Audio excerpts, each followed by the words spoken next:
and welcome back to my channel, or welcome if you're new here. If you are new here, my name's Angelica and I'm sharing my wellness journey online. Today I'm going to be sharing with you two different recipes that I'm using for meal prep this week for breakfast and dinner. I'm just having sandwiches for lunch, so there's nothing special there. But I did want to share with you guys my breakfast and my dinner this week because it is a little bit different than normal. I have some extra spinach left over from last week that I don't want to go bad, so I'm going to make a smoothie. But I'm actually going to change it into a smoothie bowl, which I've never made before, but this is my go-to smoothie recipe. So let me know if you guys try it and you like it. Otherwise, put your favorite smoothie recipe in the comments so I can try it. Just as a note, I am allergic to banana, so I can't do most of the normal smoothies that I see online. So I would love some suggestions down below or some good banana replacements. Let's go ahead and get started on this smoothie. So I'm going to start with just a good amount of spinach. Also, while you guys are in the comments with your recommendations for smoothies, I also don't have a satisfactory blender. So if you have any recommendations for a good one of those, I would also like to know about that. So I don't measure this out, and since I am a WW rebel, I don't count blended fruit. So keep that in mind. Some people do choose to count it. I'm going to take some frozen pineapple. This really gives it the right texture that you want. And I just love pineapple. Since my blender is so bad, I'll have to take this out and shake it a few times. I'm going to sprinkle in a little bit of cinnamon.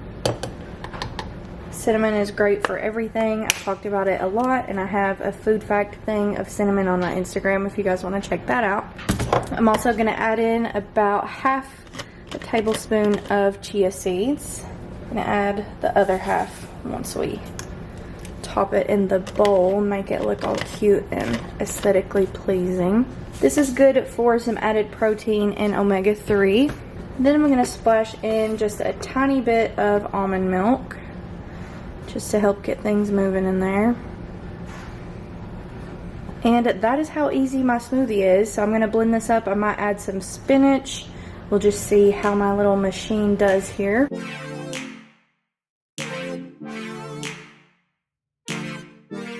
Alright, so we've got our smoothie mixture in here. I made it a little bit thicker, but I couldn't make a lot because my blender is really and truly very bad. I really need to get a better one because I'm starting to love this smoothie. I just love pineapple, love spinach. This tastes so good as a regular smoothie, but I want it to be a little bit more creative and put it into a bowl for you guys. So I have my smoothie mixture here. It's a prettier color in person. I'm sorry it looks kind of weird on the video, I'm guessing. But now I'm just going to add some toppings. Now if you had granola, that would probably be awesome with this, but I haven't made my own before and I also don't have any on hand. So I'm just going to add a little bit of what I have here, and I think it's going to be awesome. I'm going to start by going in with another half a tablespoon of chia seeds. 1 tablespoon of these is 2 points. So that's the first points we have in this because there's not enough almond milk for any points. Also going to sprinkle on a good line of cinnamon here. And I'm going to throw on a little more pineapple. And last but not least, I'm going to do about a tablespoon of sliced almonds.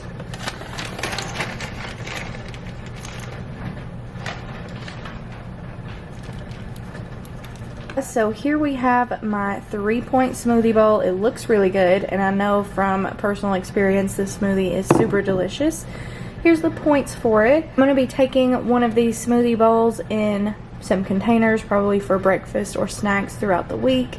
I think this will be really good before and after a workout too. So that is how it turned out. And moving on to what's for dinner, I'm going to show you guys my recipe for shepherd's pie.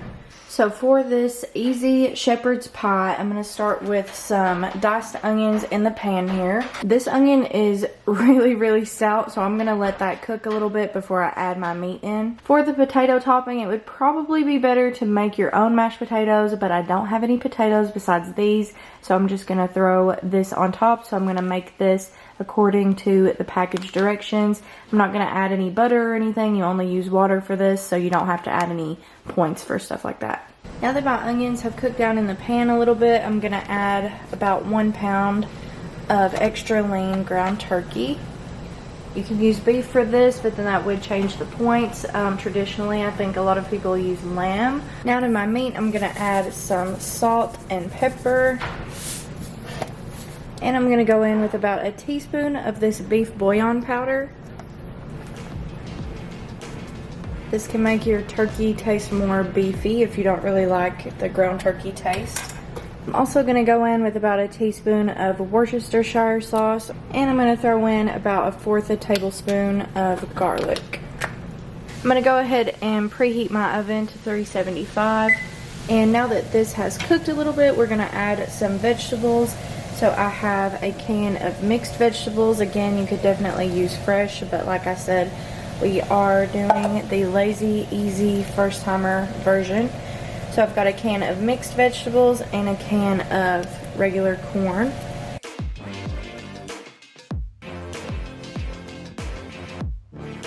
And I'm gonna go in with a cup of beef broth.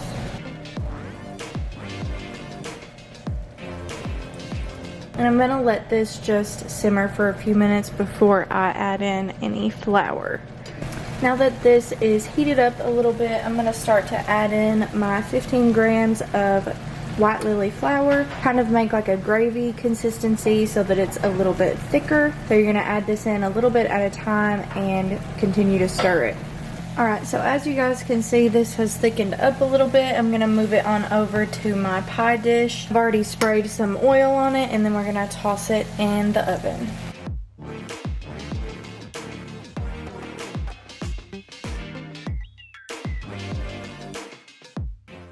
Now that we've got it in the pie pan, I'm going to throw my potatoes on top, and then we're going to put it in the oven at 375 for about 20 to 25 minutes, and then you can broil it to get the potatoes a little bit brown.